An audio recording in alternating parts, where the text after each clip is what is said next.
खबर छत्तीसगढ़ के बालोद से है, जहां बच्चे पढ़ाई छोड़कर आंदोलन करने को मजबूर हैं। मजबूर इसलिए हैं क्योंकि पढ़ाने के लिए स्कूल में कोई शिक्षक ही नहीं है, बैठने के लिए स्कूल में कमरे भी नहीं हैं। मिडिल स्कूल में किसी तरह हायर सेकेंडरी स्कूल के बच्चों को पढ़ाया जा रहा है और जब उनके सब्र का बांध टूटा तो बच्चों ने स्कूल के गेट पर ताला ही जड़ दिया। देखिए सिस्टम को आईना दिखाते बच्चों की ये खबर। छात्रों ने सिस्टम को हिला डाला।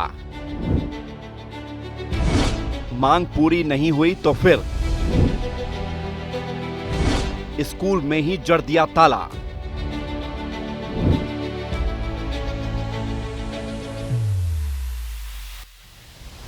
स्कूल के गेट में ताला लगा हो, बच्चों ने बैग गेट पर ही रख दिए हों और पढ़ने के बजाय हाथों में तख्तियां लेकर अपनी आवाज बुलंद कर रहे हों तो समझ जाइएगा कि सिस्टम सही तरीके से काम नहीं कर रहा।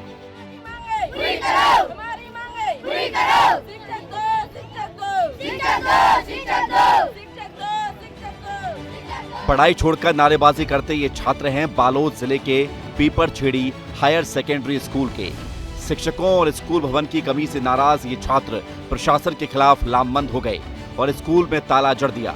अब जरा बारीकी से ये भी समझ लीजिए कि बच्चे ताला लगाने के लिए मजबूर क्यों हुए। स्कूल में क्यों लगाया गया ताला ये भी समझिए। मिडिल स्कूल में चल रहा higher secondary school. Middle school भी 30 से 35 साल पुराना बताया जा रहा है। शिक्षकों की कमी है, 13 पद खाली पड़े हुए हैं।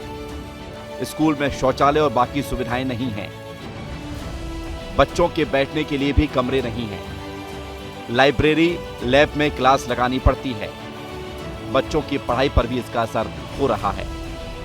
हम लोगों ने भवन के लिए किया है और भवन तो मैं जब से 9th से आई हूँ वहाँ से कमी हो रही है और टीचर तो पहले से ही नहीं है। पिछले मुख्यमंत्री भूपेश बघेल जी आए थे तो वहाँ पर हमने मांग किया था कि हमारे यहाँ भवनों की कमी है, तो उन्होंने अभी 1,21,00,000 की राशि स्वीकृति हो गई थी, अभी तक से उसका नहीं बना है।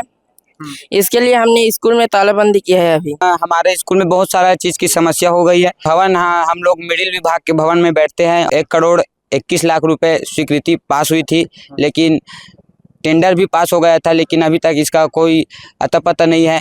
मैं सरकार से यही विनती करूंगा कि हमारी मांग जल्द से जल्द पूरी करे। विस्तार न्यूज ने स्कूल का जायजा लिया और जानने की कोशिश की कि आखिर बच्चे कितना परेशान हैं जो अपनी पढ़ाई के लिए पढ़ाई छोड़कर आंदोलन करने के लिए मजबूर हैं। कि ये जो भवन जो है ये जो है वो कंप्यूटर कक्ष है। आप देख सकते हैं कि यहाँ पर कंप्यूटर कक्ष लिखा हुआ है। एक कमरा इधर है, यहाँ पर जो है ये भी माध्यमिक स्कूल का ही भवन है बता रहे हैं। और ये कमरा जो है इसमें ताला लगा हुआ है फिलहाल, तो क्योंकि तालाबंदी यहाँ पर किए हैं तो ताला लगा हुआ है। इस कमरे में 9वीं से 12वीं तक के जो पढ़ने वाले जो छात्र हैं वो यहाँ पर बैठ के पढ़ाई करते हैं। एक कक्षा यहाँ लगती है। इधर मैं सामने दिखा दूं तो ये भी एक कमरा ही है और कमरे के अंदर में यहाँ पर ऑफिस लगता है। ऑफिस यहाँ पर संचालित होता है। बच्चों के बैठने के लिए पर्याप्त यहाँ पर व्यवस्था नहीं है। हायर सेकेंडरी स्कूल के लिए 1,21,00,000 रुपए स्वीकृत हो चुके हैं, लेकिन अभी तक स्कूल के निर्माण की प्रक्रिया भी शुरू नहीं हुई है। छात्रों ने जब आवाज बुलंद की तो दूर तक सिस्टम के कानों तक भी पहुंची। अधिकारी आनंद फानन में स्कूल पहुंचे, बच्चों और ग्रामीणों से बात की, 2 शिक्षकों की तत्काल नियुक्ति की, स्कूल भवन बनाने का भरोसा दिलाया और बच्चों को ताला खोलने के लिए राजी किया। भवन निर्माण संबंधी प्रपोजल चला गया शासन स्तर पे और शासन स्तर पे फिर से साहब के द्वारा एक बार और रिमाइंड कराया जाएगा और फिर वहाँ से कार्यवाही होगी। देखिए मेरे संज्ञान में तो आज ही डीओ साहब ने लाया और जैसे ही लाया तो मैंने शिक्षा विभाग से मैंने बात भी की और उनको बताया भी है कि ऐसी कोई समस्या होगी तो तत्काल अवगत कराएं और तत्काल स्कूल आकर यहाँ की व्यवस्था देखें और व्यवस्थित करें।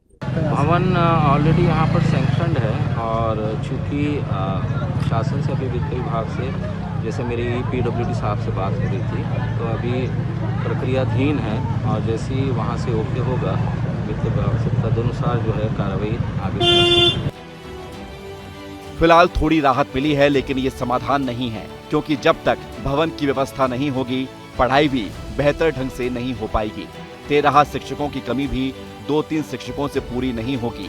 अब गंभीरता से सोचने की जरूरत है, क्योंकि जब छात्र अपनी पढ़ाई के लिए आंदोलन करने को मजबूर हो जाएं, तो ये सिस्टम की नाकामी और लापरवाही के अलावा कुछ और नहीं है। विस्तार न्यूज के लिए दिलेश्वर देवांगन की रिपोर्ट।